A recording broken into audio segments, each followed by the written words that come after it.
আজকে মাহে রমজানের প্রথম দিন। আর এই দিনটি উপলক্ষে যারা রোজাদার ব্যক্তি রয়েছেন তারা ইফতার সামগ্রী কেনার জন্য রংপুরের বিভিন্ন ছোট বড় বাজারগুলোতে হিড়িক লেগেছেন। কারণ মাগরিবের আজান দেওয়ার সঙ্গে সঙ্গে তারা ব্যস্ত হয়ে পড়বেন ইফতার করার জন্য এবং আল্লাহর সন্তুষ্টির জন্য। একটু যদি আপনাদের দেখানোর চেষ্টা করি, রংপুর যে কোর্ট চত্বর রয়েছে সেই কোর্ট চত্বরের এখানে মৌগঞ্জ যে মার্কেটটি রয়েছে সেই মার্কেটে ইতিমধ্যে এখন বিকেল 2:30 বাজার সঙ্গে সঙ্গে যে ক্রেতা সেই ক্রেতার উৎসব মুখর পরিবেশ এখানে দেখা যাচ্ছে। কারণ এখানে যারা রয়েছেন তারা সবাই রোজাদার ব্যক্তি, তারা রোজা নিয়ে এসেছেন পরিবার পরিজন এবং তাদের সন্তানদের সঙ্গেও তারা ইফতার পালন করবেন এবং এই ইফতারকে ভাগাভাগি করে নেওয়ার জন্য মূলত তারা এই বাজারে এসেছেন। এই বাজারটিতে মূলত ইফতার সামগ্রীর মধ্যে অন্যতম সামগ্রিক জিনিস যেগুলো সেগুলো না পাওয়া যাচ্ছে। একটু যদি এখানে যে খসড়াটি রয়েছে সেটি আপনাদেরকে জানাতে চাই। এখানে রয়েছে বুট, বুন্দিয়া, জিলাপি, সহজ জিলাপি, রেশমি জিলাপি, ছানার পোলাও, নিম পরাগ, চীনা ভাজা, মুড়ি ভাজা,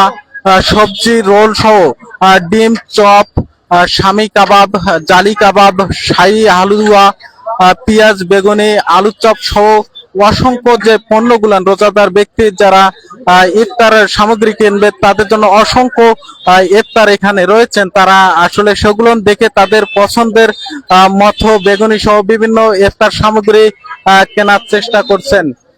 একটু যদি আমরা এখানে দেখানোর আসলে চেষ্টা করছি যে ইফতার সামগ্রী গুলো নেওয়ার জন্য বিকেল 2টা থেকে এখানে ভিড় লেগেছেন। এটি চলবে মাগরিবের ঠিক 5 মিনিট আগ পর্যন্ত বেচা কেনা।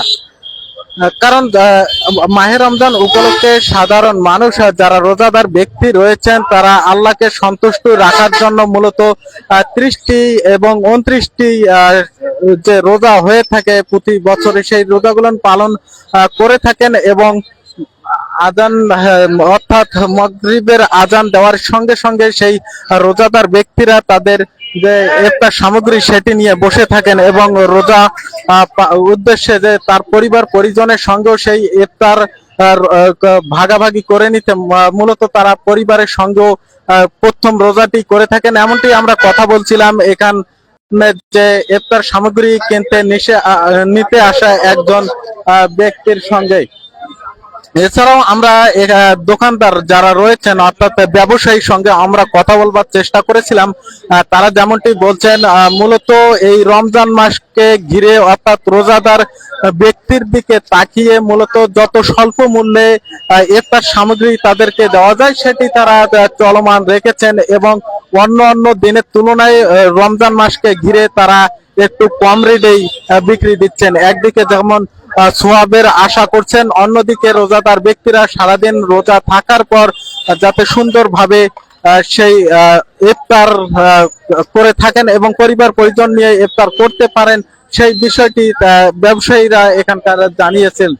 তবে আরেকটি বিষয় জানিয়ে রাখি, পুরো রমজান মাস ঘিরে ছোট বড় যে অসংখ্য ইফতার সামগ্রীর যে দোকানগুলো রয়েছে তারা ব্যবসায়ীরা নিয়মিত কম রেটে ইফতার সামগ্রী যাতে দিতে পারে রোজাদার ব্যক্তিরা তারা ইফতার সামগ্রী নিয়ে এবং পরিবার পরিজন নিয়ে সুন্দরভাবে সেই ইফতার রোজা পালন শেষে ইফতার করতে পারে সেটি জানিয়েছিলেন। এই ছিল রংপুর কোর্ট চত্বর ইফতার সামগ্রীর বিতরণের সর্বশেষ আপডেট।